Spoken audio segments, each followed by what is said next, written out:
Well, guys, you heard in that pack when we first asked David how it felt to be nominated for the Nobel Peace Prize award. He said he was shocked just because he hasn't saved the world yet. It really just shows how humbled he is by everything that's happened this month, not just to him personally, but for the Schweitzer Institute. With QNN, I'm Jon Wische. The attitude about the move to Hartford is certainly positive here in New Britain. We're off to Hartford to see how they feel. Although only in its first year in the new location, store employees can already tell that there's a difference. Reporting for JRN News, I'm Jon Wische. I had the chance to speak with the QU student earlier who acknowledges the tension between students in the greater Hamden community, but also feels that there should be better communication between the two groups.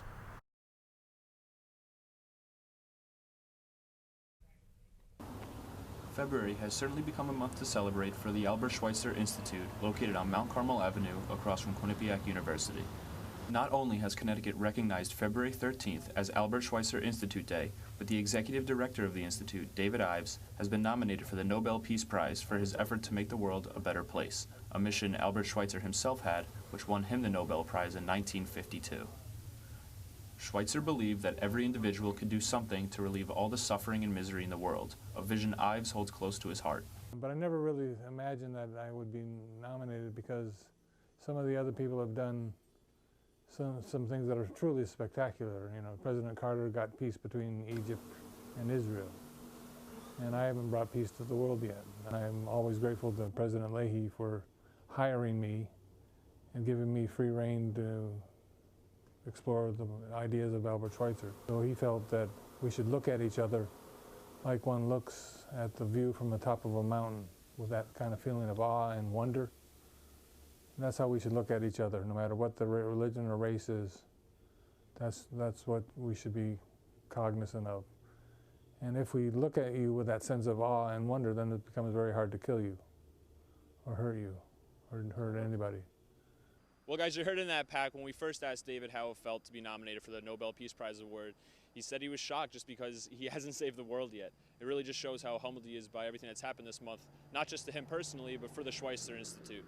With QNN, I'm Jon Wische.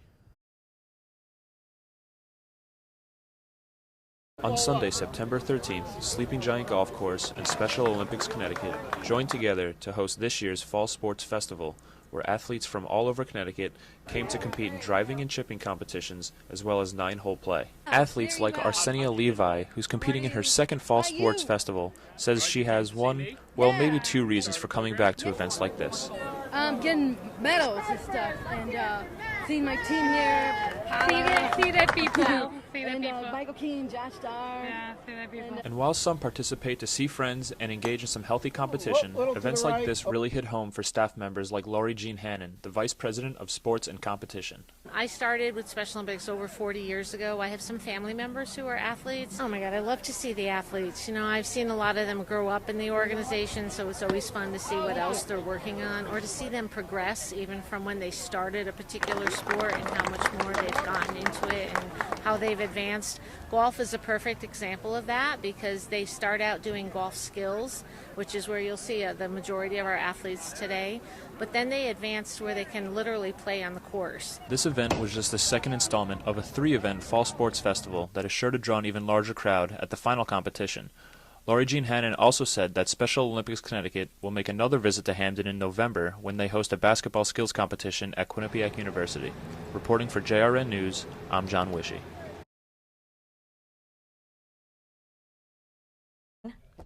Thanks, guys. Yes, it's been a huge week at the box office for Batman vs. Superman: The Dawn of Justice, despite receiving a dismal 29% on Rotten Tomatoes. The DC Comics film made just over $82 million on Good Friday and has hauled in over $500 million in the first 5 days of release. The film also racked up $12.2 million on Tuesday and a whopping $32.9 million overseas. William Shatner has been making headlines, and no, it's not for another Priceline commercial.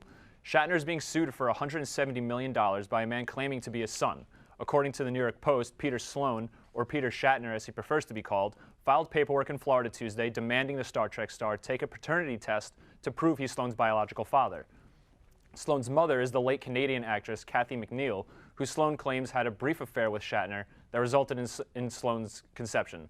McNeil gave Sloan, now 59, up for adoption 5 days after he was born. And finally, Jonah Hill is working on a new film, one that he will not star in but will actually direct. The 21 Jump Street and Wolf of Wall Street actor will make his directorial debut in mid-90s, a coming-of-age dramedy he wrote on Spec, Entertainment Weekly has confirmed. Though he's best known for acting in comedies such as Superbad, Get Him to the Greek, and the Jump Street movies, he's shown his dramatic chops in movies like Moneyball and the aforementioned Wolf, and also done some screenwriting. That's it for this week in entertainment news. Stephanie, Andrew, back to you.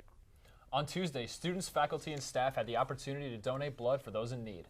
Good Samaritans gathered at the North Haven campus to give blood to the American Red Cross. This was one of the many drives that has occurred in Quinnipiac this academic year. 1 pint of blood can save up to 3 lives. In the United States alone, 5 million patients are in need of blood every year. If you would like to donate, visit the American Red Cross to see where and when you can donate.